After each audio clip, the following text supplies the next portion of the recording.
आज से 33 साल पहले ये 21 मई 1991 की ही बात थी जब धनु नाम की सुसाइड बॉम्बर महिला ने राजीव गांधी को माला पहनाने के जस्ट बाद बटन दबाकर ऐसा खतरनाक बम ब्लास्ट किया कि देश के प्रधानमंत्री राजीव गांधी के साथ साथ आसपास के 15 लोगों की भी हत्या हो गई। असल में हुआ ये था कि राजीव गांधी की हत्या से 6 घंटे पहले यानी 4 बजे श्रीलंका में लोकेटेड जो इंडियन एम्बेसी थी उसमें एक अननोन कॉल आया और कॉल करने वाले ने पूछा कि क्या राजीव गांधी अभी भी जिंदा है। हालांकि राजीव गांधी जिंदा भी थे और आने वाले इलेक्शन के लिए देश भर में रैलियां भी कर रहे थे। इस अननोन कॉल के 2 घंटे बाद यानी शाम को 6 बजे राजीव गांधी विशाखापट्टनम की एक इलेक्शन रैली से फ्री होकर एयरपोर्ट की तरफ जा रहे थे ताकि चेन्नई के पास श्री पेरम्बदूर में होने वाली एक और रैली को अटेंड कर सकें। अब जैसे ही राजीव गांधी विशाखापट्टनम एयरपोर्ट पर पहुंचे तो पायलट ने उन्हें बताया कि वो अभी फ्लाई नहीं कर सकते क्योंकि एयरप्लेन के कम्युनिकेशन डिवाइस में कुछ खराबी है। जितनी देर कम्युनिकेशन डिवाइस सही किया जा रहा था उतनी देर राजीव गांधी वहीं एयरप्लेन के पास बैठे रहे, लेकिन जैसे जैसे टाइम बहुत ज्यादा लगने लगा वैसे ही राजीव गांधी वहां से चल पड़े। आज अटैक वाले दिन यानी 21 मई 1991 को राजीव गांधी ने ये डिसाइड किया कि वो विशाखापट्टनम में ही सरकारी गेस्ट हाउस में रुकेंगे। अपनी टीम के साथ राजीव गांधी का काफिला कुछ ही दूरी तय कर पाया था कि तभी एक पुलिस ऑफिसर बाइक से राजीव गांधी की कार का पीछा करने लगता है। थोड़ी ही देर में उसने राजीव गांधी की कार को रुकवाकर उनको बताया कि एयरप्लेन ठीक हो गया है, अगर आप चेन्नई जाना चाहते हैं तो एयरप्लेन आपका वेट कर रहा है। ये सुनते ही राजीव गांधी ने तुरंत यू टर्न लेकर अपनी कार को इतनी तेजी से दौड़ाया कि उनकी टीम पीछे ही रह गई और बताया जाता है कि वो हवाई जहाज में बैठकर चेन्नई के लिए रवाना भी हो गए। यहाँ ये सुनकर आपको थोड़ा अजीब लगेगा कि अरे ये कैसा प्रधानमंत्री है जो खुद ही गाड़ी भगा रहा है और वो भी इतनी तेज। तो जिन लोगों को नहीं पता उनको बता दूं कि राजीव गांधी ड्राइविंग और फ्लाइंग को लेकर काफी पैशनेट थे। सोर्सेस हैं कि वो अपनी गाड़ी खुद ही चलाते थे और इतनी ज्यादा स्पीड से भगाते थे कि कई बार उनकी सिक्योरिटी टीम तक पीछे रह जाती थी। कहीं जाते थे तो एयरप्लेन भी खुद ही उड़ा लिया करते थे। असल में राजीव गांधी एक ट्रेंड पायलट थे जिन्होंने साल 1970 में इंडियन एयरलाइंस में 5,000 रुपए पर मंथ सैलरी पर जॉब भी की थी और वो मोस्टली दिल्ली जयपुर रूट पर फ्लाई किया करते थे। खैर शाम 8:20 पर राजीव गांधी चेन्नई एयरपोर्ट पर लैंड कर जाते हैं और कांग्रेस वर्कर्स वहां पर उनका बढ़िया वेलकम करते हैं। इन सभी वर्कर्स में से बस एक इस लेडी को याद रखना, इनका नाम मरागतम चंद्रशेखर था। ये कांग्रेस पार्टी से थी, ये फॉर्मर मेंबर ऑफ पार्लियामेंट थी और इस रैली में राजीव गांधी को इन्होंने ही होस्ट किया था। इसके बाद एम्बेसडर कार से राजीव गांधी मरागतम के साथ उनकी कॉन्स्टिट्यूएंसी श्री पेरम्बदूर में एक इलेक्शन रैली को एड्रेस करने के लिए निकल जाते हैं। अभी चेन्नई एयरपोर्ट से राजीव गांधी का काफिला निकला है जो कि यहाँ से लगभग 33 किलोमीटर दूर श्री पेरम्बदूर के इस ग्राउंड तक आना है। हाँ, वही इलेक्शन रैली ग्राउंड जिसमें राजीव गांधी की एक सुसाइड बॉम्बर के द्वारा हत्या होने वाली है। राजीव गांधी के इस ग्राउंड में पहुंचने से पहले चलो हम इस ग्राउंड के लेआउट को समझने के साथ ही ये भी देख लेते हैं कि राजीव गांधी कहां से होकर जाने वाले थे और क्या क्या करने वाले थे। ये वो पूरा ग्राउंड है जहां इलेक्शन रैली ऑर्गेनाइज्ड की गई है। इस ग्राउंड में यहाँ पर वो स्टेज है जहां से खड़े होकर राजीव गांधी लोगों को संबोधित करेंगे। स्टेज तक चलकर आने के लिए बीच में ये रेड कारपेट एरिया है। स्टेज के पास ही रेड कारपेट एरिया के इस तरफ ये लेडीज सेक्शन है और स्टेज से कुछ दूरी पर रेड कारपेट एरिया के अपोजिट डायरेक्शन में यहाँ पर ये वो सेक्शन है जहाँ राजीव गांधी के स्वागत के लिए लोग खड़े होने वाले हैं। इस स्टेज के बिल्कुल सामने 100 मीटर की दूरी पर ये राजीव गांधी की माँ यानी इंदिरा गांधी की ये बड़ी कार्डबोर्ड वाली मूर्ति है। ओवरऑल इस प्रोग्राम की प्लानिंग कुछ इस तरीके से की गई है कि जब राजीव गांधी यहाँ पहुंचेंगे तब सबसे पहले वो इंदिरा गांधी की मूर्ति को माला पहनाएंगे। उसके बाद इस बेम्बूज की बैरिकेडिंग के बीच मौजूद इस रेड कारपेट एरिया में उनका वेलकम किया जाएगा। आफ्टर दिस वो सीधा मंच पर जाकर भीड़ को एड्रेस करेंगे। याद है मैंने आपको एक लेडी मरागतम के बारे में बताया था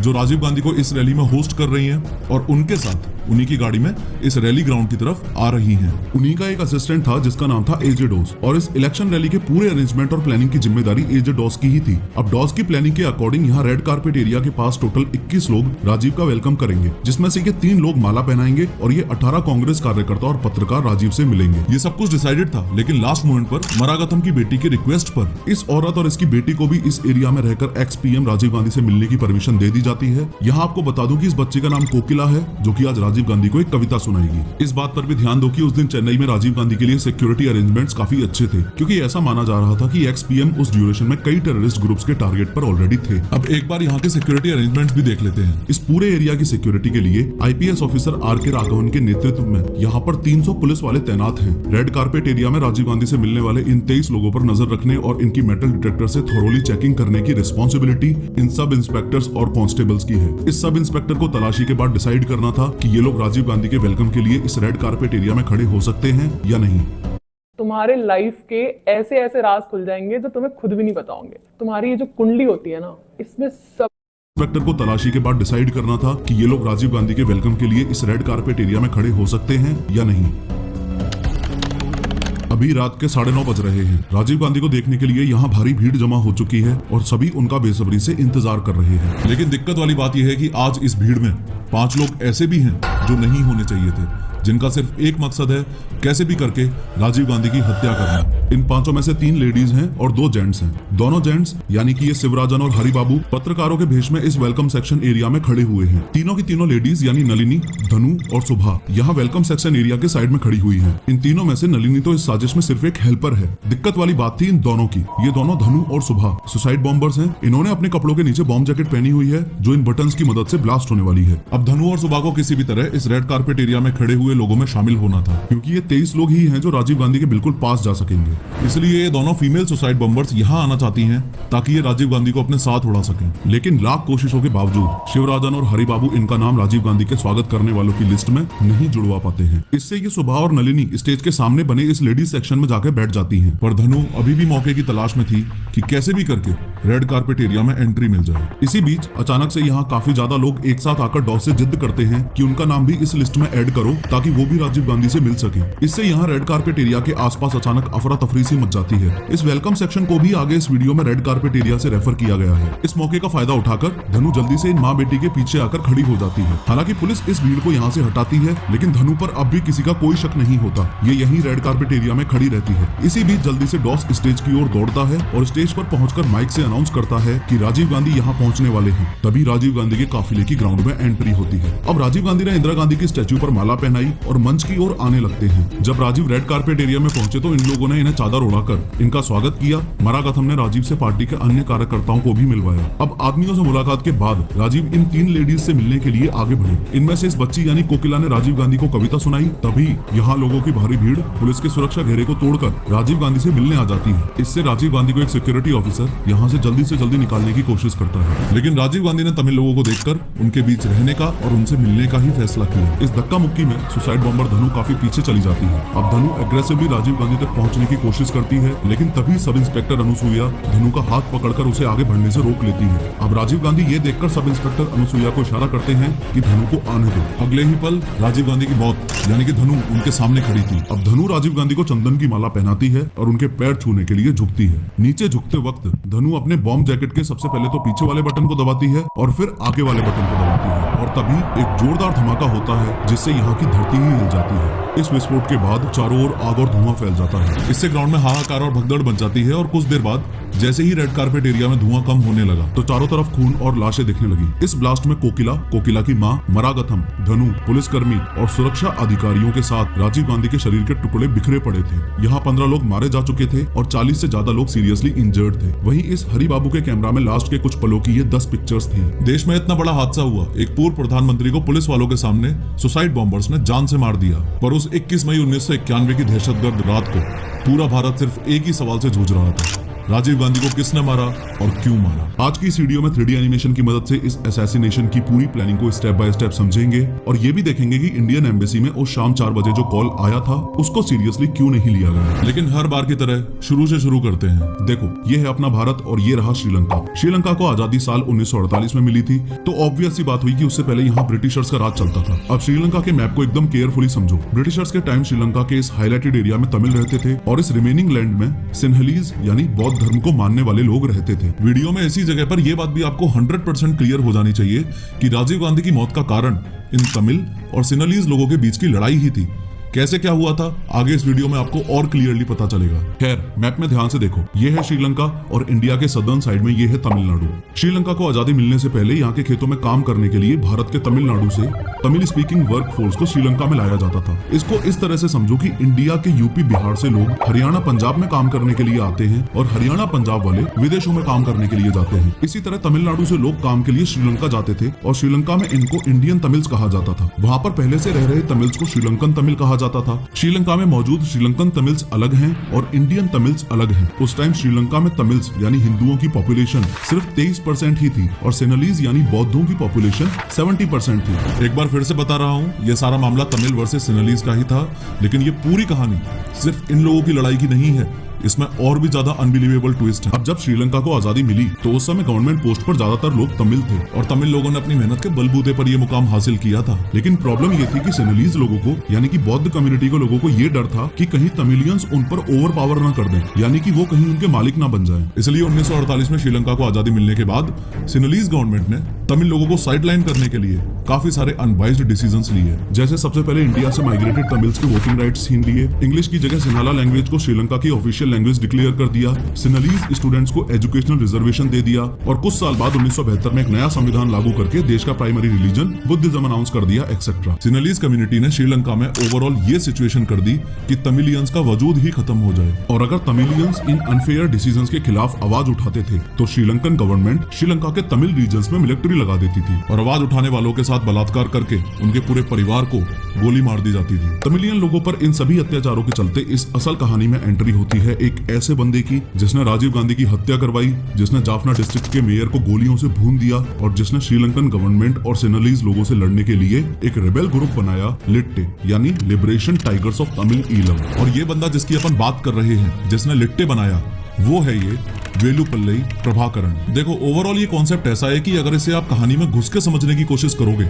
तो काफी ज्यादा डिफिकल्टी होगी, और अगर मेरे एक पर्सनल एग्जांपल के थ्रू समझने की कोशिश करोगे तो बहुत आसानी से समझ आ जाएगा। इस 3D मैप में ये जितना भी रेड कलर का एरिया आपको दिख रहा है, ये वो एरिया है जिसमें तमिलियंस रहते थे, और तमिलियंस की तरफ से लड़ कौन रहा था? लिट्टे। और लिट्टे का हेड कौन था? ये प्रभाकरण। सिमिलरली इस मैप में ये जो व्हाइट एरिया आपको दिख रहा है, ये वो एरिया है जिसमें सिनलीज यानी बौद्ध धर्म के लोग रहते थे, और सिनलीज लोगों की तरफ से कौन लड़ रहा था? Obviously Sri Lankan government. और इस साइड में लीडर कौन हुआ? श्रीलंकन आर्मी का हेड। तो बेसिकली मैं आपको बस यही समझाने की कोशिश कर रहा हूँ कि ये लड़ाई अपने अपने वजूद के लिए प्रभाकरण और श्रीलंकन आर्मी के हेड के बीच की है, या यूं भी कह सकते हो कि लिट्टे वर्सेस श्रीलंकन आर्मी की है। अब यहाँ लिट्टे अपने हक की लड़ाई तो लड़ ही रहा था, लेकिन उसके अलावा उसकी एक बहुत डेंजरस डिमांड ये भी थी कि श्रीलंका के 2 टुकड़े हो जाएं, जिसमें से जितना भी तमिल लोगों का एरिया था वो अपना एक अलग इंडिपेंडेंट कंट्री होना चाहिए, तमिल ईलम। लिट्टे के फुल फॉर्म को भी अगर दोबारा देखोगे तो इसमें भी आपको नोटिस होगा liberation tigers of Tamil Eelam. खैर, जो एक्सपेक्टेड था वही हुआ। लिट्टे के फॉर्मेशन के बाद श्रीलंका में रहने वाले तमिल लोग तो सेफ हो गए, लेकिन लिट्टे और श्रीलंकन गवर्नमेंट में ऐसा युद्ध हुआ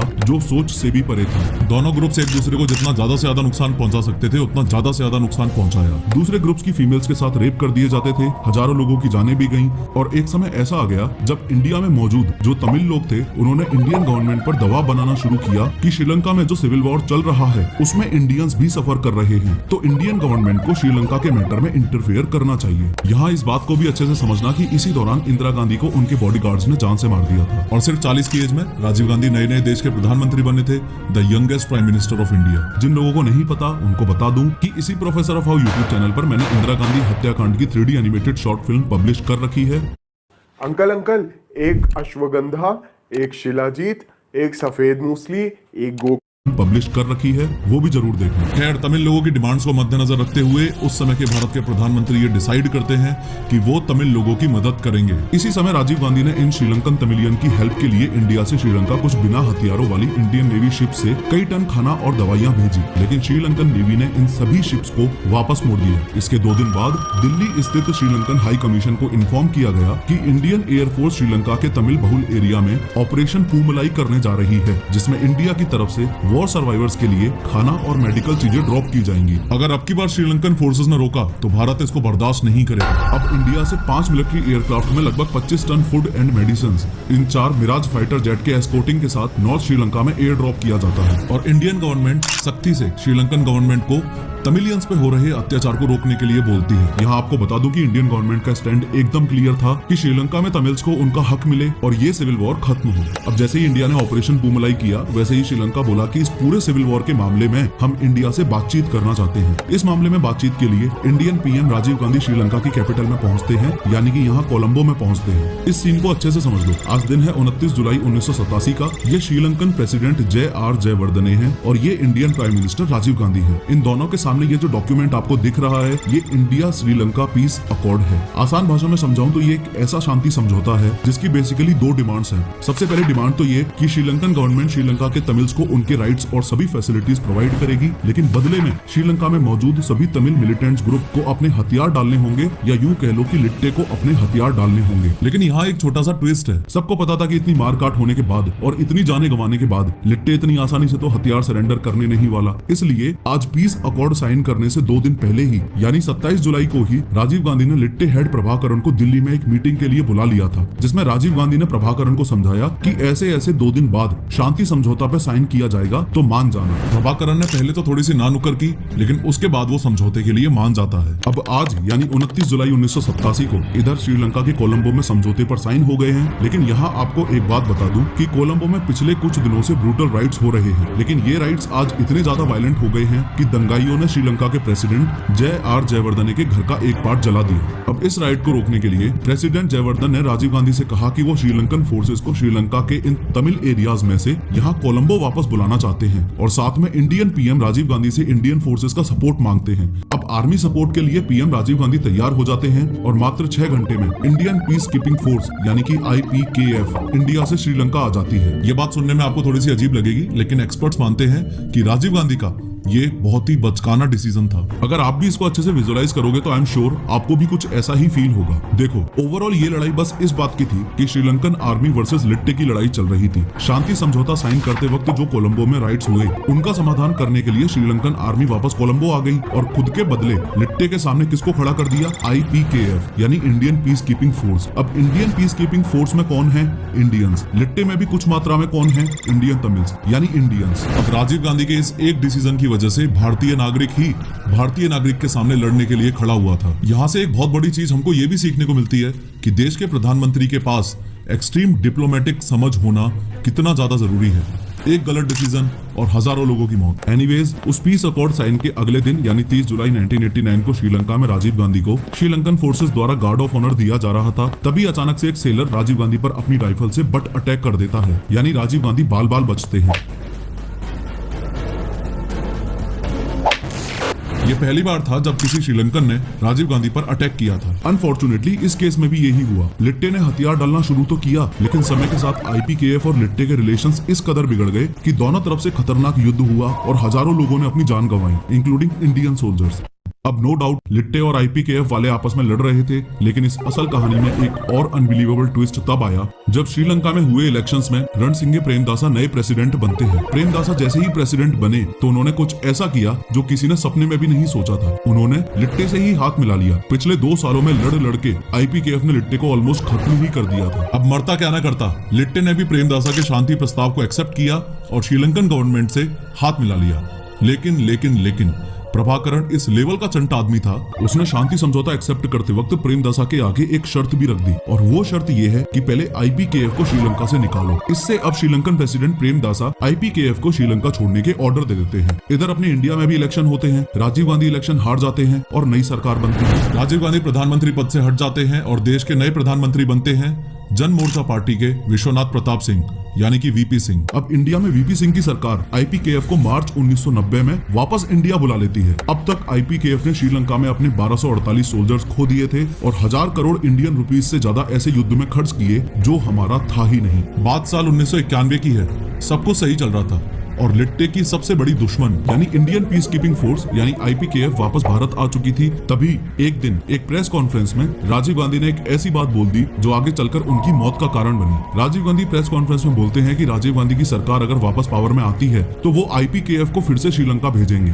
जैसे ही प्रभाकरण ने रेडियो पर यह बात सुनी, उसका खून खोलने लगा। ये आज का ही दिन था जब प्रभाकरण ने यह ठान लिया कि इससे पहले कि राजीव गांधी इलेक्शन जीत के दोबारा पावर में आए, उनका असैसिनेशन करना ही पड़ेगा। फॉलोइंग दिस, प्रभाकरण ने लिट्टे के इंटेलिजेंस विंग के साथ मिलकर ये प्लान बनाया। इस प्लान को एग्जीक्यूट करने के लिए लिट्टे के 9 मेंबर्स, जिसमें शिवराजन, सुसाइड बॉम्बर धनु, सुभा और बॉम्ब एक्सपर्ट मुरुगन भी शामिल थे। इन सबको मई 1991 में एक शिप के थ्रू श्रीलंका से भारत के तमिलनाडु में भेजा जाता है। आगे ये सभी चेन्नई में इस भाग्यनाथ के घर आते हैं। यहाँ आपको बता दूं कि भाग्यनाथ अपनी माँ पद्मा और अपनी बहन नलिनी के साथ रहता है और अपनी प्रिंटिंग प्रेस में लिट्टे के पोस्टर्स और बुक्स प्रिंट करता है। इस पूरे असैसिनेशन का मास्टरमाइंड ये बंदा था शिवराजन। शिवराजन ने राजीव गांधी की हत्या के लिए कई प्लान्स बनाए थे। एक प्लान था नारियल बॉम्ब फेंककर अटैक करना, दूसरा था स्नाइपर अटैक करना और तीसरा प्लान जो फाइनलाइज किया गया वो था सुसाइड बॉम्बर से अटैक में उड़वाना। सुसाइड बॉम्बर्स के लिए इन 3 कैंडिडेट्स को चुना गया था, सुभा, धनु और सोनिया। बॉम्ब जैकेट नलिनी के हस्बैंड मुरुगन ने बनाई थी। मास्टरमाइंड शिवराजन ने सोनिया को दिल्ली भेज दिया क्योंकि राजीव गांधी दिल्ली रहते थे, तो सोनिया वहां पर राजीव गांधी को मारने के सब अरेंजमेंट्स के लिए गई थी। लेकिन दिल्ली में राजीव गांधी को मारना लास्ट ऑप्शन था क्योंकि इस प्लानिंग के दौरान इन सभी लिट्टे मिलिटेंट्स को राजीव गांधी की श्री पेरुम्बदूर रैली के बारे में पता चल गया था। तो अब शिवराजन इन दो सुसाइड बॉम्बर्स धनु और सुभा को यहीं चेन्नई में ही रोक लेता है। इस समय यानी मई 1991 में इंडिया में इलेक्शन होने वाले हैं। अब चुनाव प्रचार के दौरान शिवराजन की टीम ने राजीव गांधी की हत्या की रिहर्सल का प्लान बनाया, जिसमें ये सभी देखना चाहते हैं कि देश की एक्स पीएम की सिक्योरिटी कैसी होती है और एक्स पीएम तक कैसे पहुंचा जा सकता है। इस समय वीपी सिंह भी प्रधानमंत्री नहीं थे, उनकी सरकार भी गिर चुकी थी। अब शिवराजन, धनु, सुभा और Nalini x PM VP Singh को माला पहनाने के लिए उनकी चेन्नई रैली में आते हैं। यहाँ पर धनु और सुभा वीपी सिंह को माला पहना देती है, लेकिन नलिनी जो यहाँ इस मोमेंट की फोटो खींचने आई थी वो इस समय नर्वस हो जाती है और फोटो नहीं खींच पाती है। ये सब देख के इस प्लान का मास्टरमाइंड बहुत गुस्सा करता है। इस रिहर्सल से इन लिट्टी मिलिटेंट्स को सिक्योरिटी से लेकर एक्स पीएम राजीव गांधी के पास कैसे पहुंचना है इसका अंदाजा लग गया है। अब 21 मई 1991 यानी राजीव गांधी के जीवन के आखिरी दिन ये धनु और सुभा अपने बॉम्ब वेस्ट पहनती हैं। इसके बाद ये पांचों शाम को चेन्नई से श्री पेरुम्बदूर में राजीव गांधी की रैली को अटेंड करने के लिए इस ग्राउंड में पहुंचते हैं। यहाँ आपको बता दूं कि शिवराजन हरि बाबू को आज 50,000 रुपए दे के यहाँ लाया है ताकि ये राजीव गांधी के असैसिनेशन की फोटोज ले सके। यहाँ शिवराजन और हरि बाबू पत्रकारों के वेश में आए हैं। अब ये पांचों यहाँ की इतनी सिक्योरिटी को देखकर थोड़ा नर्वस होने लगते हैं, लेकिन आज इनका इरादा राजीव गांधी को मारने का है, इसलिए शिवराजन और हरिबाबू आगे बढ़ते हैं। यहाँ पर इनकी चेकिंग के बाद इनको इस रेड कारपेट एरिया में एंट्री दे दी जाती है, लेकिन इन फीमेल सुसाइड बॉम्बर्स को पकड़े जाने का डर होता है, इसलिए ये तीनों इधर इस सेक्शन में जनता के साथ आकर खड़ी हो जाती हैं। लेकिन नलिनी और सुभा जल्द ही मुझे छोड़ देती हैं और ये दोनों ग्राउंड में इधर इस फीमेल सेक्शन में आके बैठ जाती हैं। पर धनु अब भी यहीं इस रेड कारपेट एरिया के पास ही वेट करती रहती है और धीरे धीरे इस पूरे ग्राउंड में भीड़ बढ़ने लगती है। यहाँ इस भीड़ में खड़े लोगों को जैसे ही पता चलता है कि रेड कारपेट एरिया में खड़े हुए लोग राजीव गांधी से पर्सनली मिलकर उनका वेलकम करेंगे, तो इस भीड़ से काफी लोग एजेड डॉस से मिलते हैं और राजीव से पर्सनली मिलने की इच्छा जाहिर करते हैं। यहाँ आपको बता दो कि अब तक इस रेड कारपेट एरिया में ये 21 मेल और ये 2 फीमेल्स हैं जो राजीव से पर्सनली मिलेंगे, लेकिन अचानक से यहाँ काफी ज्यादा भीड़ बढ़ने से इस सेक्शन में खड़ी धनु भीड़ का फायदा उठाकर रेड कारपेट एरिया में इन 2 फीमेल के पीछे आके खड़ी हो जाती है। अब पुलिस भीड़ को कंट्रोल करती है और इन एक्स्ट्रा लोगों को यहाँ से निकालती है। इतने में राजीव गांधी यहाँ पहुँचते हैं और धनु उनको माला पहनाकर राजीव के पैर छूने के बहाने नीचे झुकती है और अपने लेफ्ट साइड में लगे इस बटन को प्रेस करती है। इससे यहाँ एक पल के लिए बारूद जलने जैसी आवाज आती है और अगले ही पल यहाँ कोहराम मच जाता है। इस ब्लास्ट में ये हरि बाबू भी मारा जाता है, लेकिन इसका ये कैमरा जिसमें राजीव गांधी के असैसिनेशन की ये 10 फोटोज खींची थी, इन फोटोज के और कुछ दूसरी लीड्स के आधार पर शिवराजन, सुभा, नलिनी और कई लिट्टे मिलिटेंट्स को पकड़ने के लिए तमिलनाडु में रेड की जाती है, लेकिन इनमें से ज्यादातर लिट्टे मिलिटेंट्स आत्महत्या कर लेते हैं। एक्सपर्ट्स बताते हैं कि श्रीलंका में शांति के लिए जो समझौता भारत के मीडिएशन से लिट्टे और श्रीलंकन गवर्नमेंट में होना चाहिए था, वो समझौता राजीव गांधी ने खुद करके अपनी मौत को बुलावा दिया। और रही बात उस दिन एम्बेसी में आए हुए कॉल की, तो आपको बता दूं कि ऐसे धमकी भरे कॉल्स एम्बेसी में आए दिन आते रहते थे।